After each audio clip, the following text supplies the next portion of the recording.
Today we're going to talk about how teachers' retirement works. We're going to cover the CalSTRS benefit structure. We're going to cover the demographics of CalSTRS members, the economic impact that CalSTRS retirees have on the state economy, as well as the current fiscal environment at CalSTRS. There's a lot of miscommunication and misinformation that's going on when it comes to the issues of teachers' retirement. There's a lot of talk in Sacramento and across the nation about pension reform right now. And what's important to note is many of the conversations that have been taking place with pension reform have assumed that all pension systems are alike, that it's all apples to apples. But the reality is each pension system is its own unique system with its own unique benefit structure and its own unique culture and members. And it's important, if we're going to talk about issues, that we talk about them in an appropriate manner.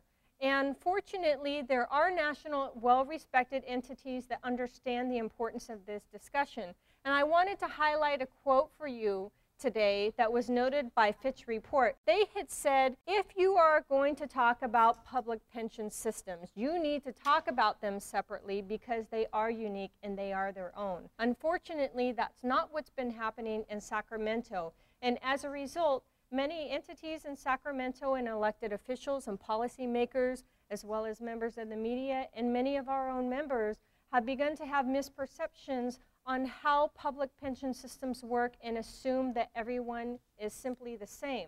There are many things that are extremely similar, but there are many things that do need to be understood to make sure that we're making the right long-term decisions for everyone. And when it comes to some systems, we do have apples to oranges, to bananas, and to grapes. They're all fruit, but there are some unique aspects that we have to understand to make sure that we're making the best policy decisions and the best decisions for our members in the long run. So with that, I wanted to next move on to the CalSTRS benefit structure so you can understand a little bit of the apples that CalSTRS gets to work with on a day-to-day basis. So first of all, I want to talk about the contribution levels. Right now, we have various contributions that are made to the CalSTRS system. Teachers pay 8% of their salary to the CalSTRS system. So you are contributing to your retirement, even though it is often reported that teachers don't. The fact of the matter is, you have been paying a consistent rate of 8% to the CalSTRS fund for over 20 years. That rate has not changed. In addition, school districts and community college districts currently pay 8.25% of payroll to CalSTRS. In addition, this rate has not changed in over 20 years.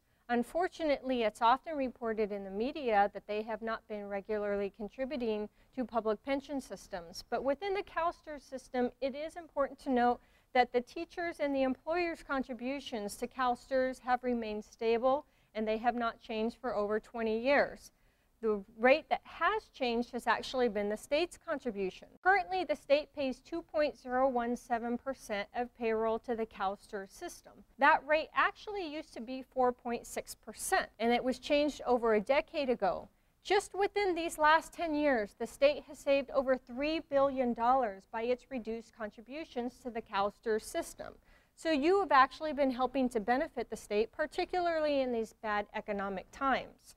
And it's important to note, in addition, the state also pays 2.5% to purchasing power protection. That provides a level of retirement security to the retirees that have been retired the longest, because as we all know, particularly now, inflation will often erode your retirement. So if you retired in 1980, your retirement salary is going to be much less today, in today's dollars, than it was worth in 1980. So what this does is this will bring the purchasing power of your retirement up to 85% of what it was worth in 1980 dollars up to today's dollars. So essentially, retirees will get a quarterly check for the difference below 85% that inflation took away from your retirement, thereby providing enhanced retirement security to our retirees and teachers that have served us longest ago. It is important to note, particularly in today's environment,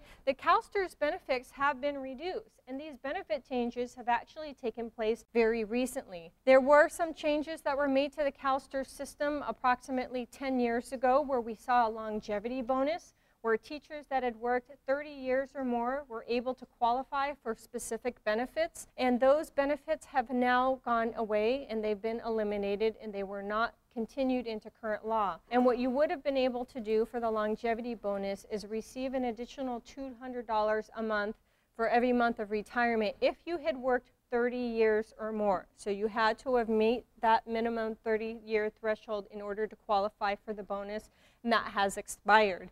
In addition, there was also a defined benefit supplement diversion that had happened, so you pay 8% of your retirement.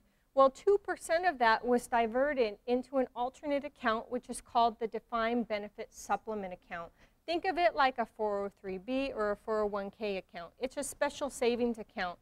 And 2% of your 8% contributions for 10 years were actually sent into that account, so you'd have an extra little bonus when you retired. That has since expired and gone away.